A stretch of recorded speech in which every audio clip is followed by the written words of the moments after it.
Γεια σας, ένα trade μαζί με τον Άλκη Φωτιάδη που έχει την εταιρεία της Monk. Θα βάλω το link κάτω στο description και ναι, αυτό, θα το unboxing.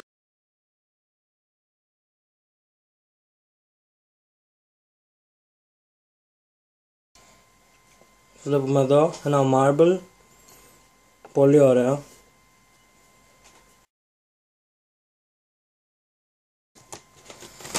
Και εδώ πέρα ένα πολύ ωραίο marble. Συγγνώμη που κόπηκα, αλλά η κάμερα κάτι έπαθε. Ορίστε, βλέπουμε εδώ.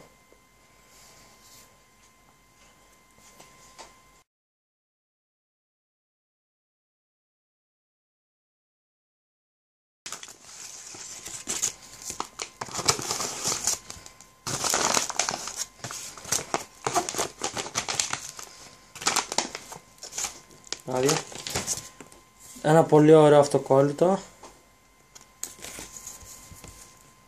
Yellowwood North Park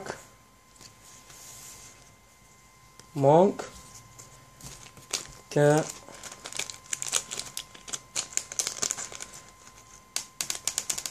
πολλά Monk αυτοκόλλητα, ένα pivot cap και εδώ έχουμε τα wheels. Μάλιστα.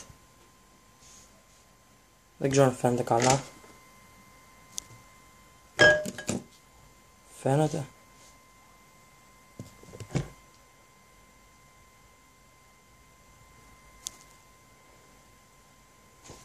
Κοιτάνε τα wheels.